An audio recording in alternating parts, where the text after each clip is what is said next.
Hey guys, it's Kim from Honey Trail Farm and I am back in the tunnel to finish the job that I started yesterday. I started this job yesterday at a very bad time. It was getting to be the warmth of the morning and the sun was beating in here and it was just creating a magnifying glass to my brain that it didn't appreciate. So I decided to take a break on that and finish it at another time. This morning it's nice and cool, it's overcast, it feels great in here, and I am going to finish trellising these tomatoes. I don't know why the leaves of certain tomato plants are curling significantly more than others, and if you didn't know, tomato leaf curling is just a sign of stress. I can guess why this plant is stressed, probably because we've had cooler nights and hot days, and that large temperature swing is probably freaking these guys out. So I'm hoping that they come out of it. And also I might have to consider getting a shade cloth for this tunnel, just because it does get so hot in here. And the season hasn't even got hot yet. So probably gonna have to look into that, and some fans. But they're already looking better than yesterday. They're already turning upright, because you know these were all wonky from laying on the ground.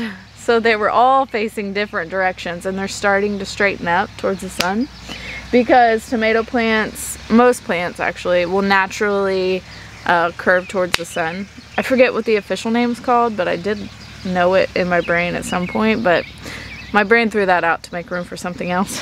So I'm gonna finish trellising these this morning.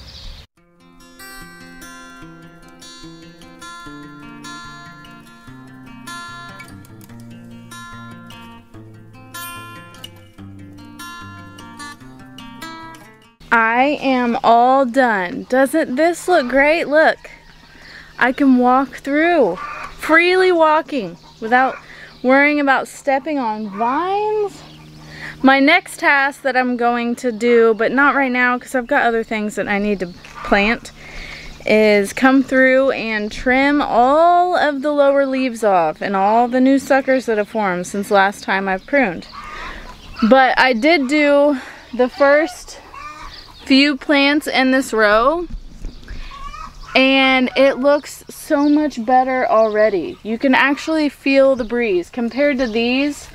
This plant right here that I haven't pruned the lower leaves off, to that one, it's much better. But I will give you a little example. So technically, you want to prune anything that's touching the ground first of all, because that's the first thing that's going to pick up diseases, is where the leaves touch the ground. And then I even go a little farther here in the tunnel. You can prune really up until the first set of fruit. You don't want to trim the leaves above the fruit. You want to leave them, because first of all, the plant needs to photosynthesize, and second of all, it needs a little shade from the sun so that the sun doesn't burn the crap out of your fruit. But I will trim it all the way up to that first fruit set so that the air can move freely in here, because it is not super hot yet, but it's about to start getting hot. And so I need all of the air movement that I can possibly get in here. We're back at the big garden and I'm hitting a wall earlier than I normally do. It's noon and I'm just moving in slow motion. But we're about to plant our sweet potato crop. I usually grow my own slips, and I did grow my own slips, but then I realized how many I would need for this. And so I panic bought 500. Actually, I panic bought slightly more than 500, because I have 500 of just the Beauregard sweet potatoes, so just regular orange sweet potato. And then I bought 16 purple passion, so that's exciting. I've never had a purple sweet potato before, and it is very like me to not try anything until I grow it. But you can see behind me, we're going to plant into this landscape fabric because the vines are going to grow out and there's just no way that I can weed through all the vines. So I thought that this was the best option, because my original plan this year was to mulch with a lot of straw and rotten hay.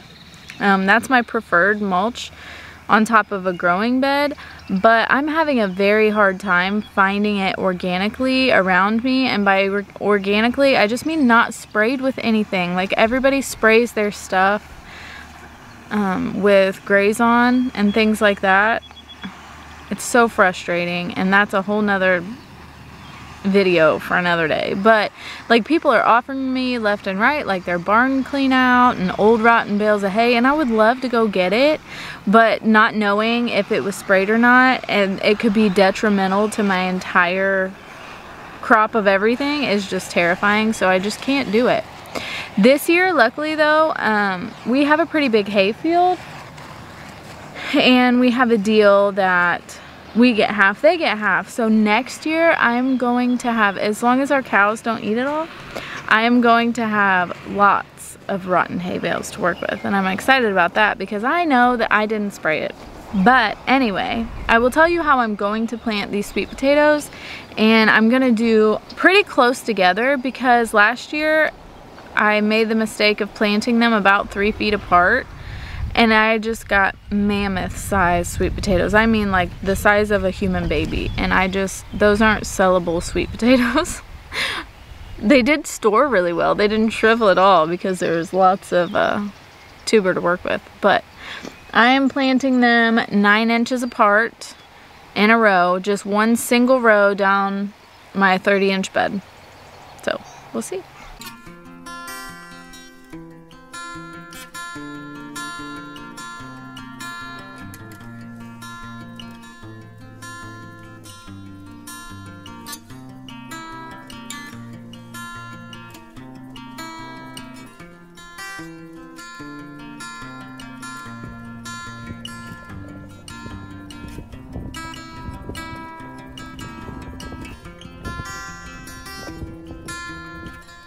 Well, we planted approximately 500 sweet potatoes. Now my back hurts. But yeah, should your back hurt? Yeah, has for a few days. Not used to this? Bending over. So the plan with corn, because we live in a corn state, so I really can't compete with the people that can plant corn with a tractor. So we're just going to grow enough corn for us. However, I am growing so much popcorn. We probably eat more popcorn than anyone I've ever seen. Because that's like a easy go-to snack for my kids.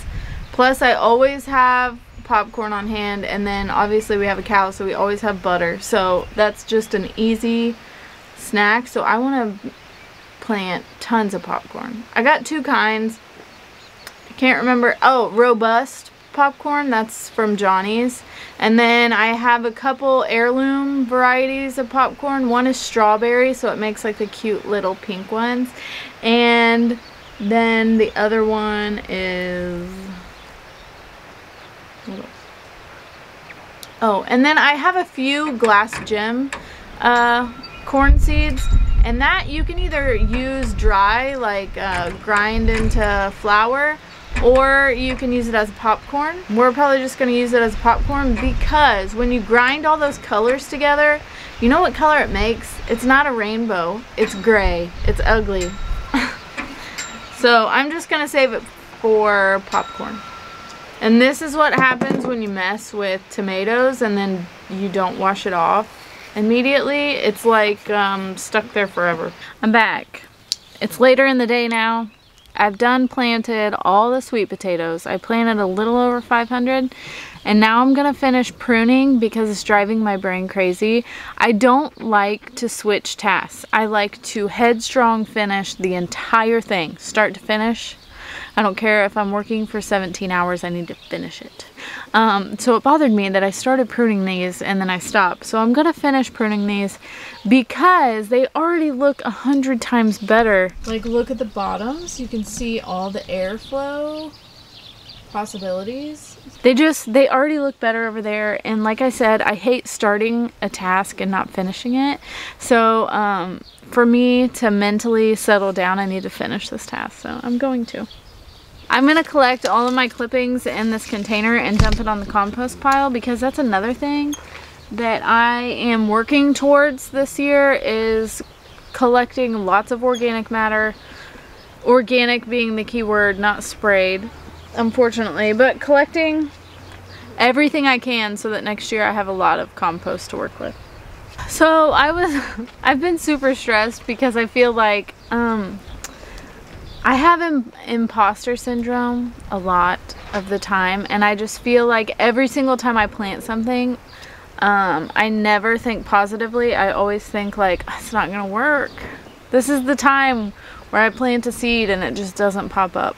Like, I will plant beans and then a day later go down in the soil to make sure the beans are sprouting, because I just need to control it, I think is the feeling. But going back to the garden and just seeing how everything has grown in the last week or two is just, it feels great. I can like settle down a little bit, because like my whole soul is out here. I planted a little piece of my soul in every one of these plants, and sometimes it just hurts your feelings when it doesn't work, even though it's not personal. But I'm really excited for this year. This is the biggest I've ever done of anything, and I can't wait to see what it looks like come July, when everything is blooming and pretty and green and colored, because there'll be blooms. And I will take you guys with me, and I hope that you remember this time when everything was sad looking in the black plastic, because all that black plastic is going to be covered up with beautiful things. At least that's what I keep telling myself. But I'm going to finish pruning in here, and then I'm going to water, and then I'm going to be done for the day. So thank you guys for watching. Until next time.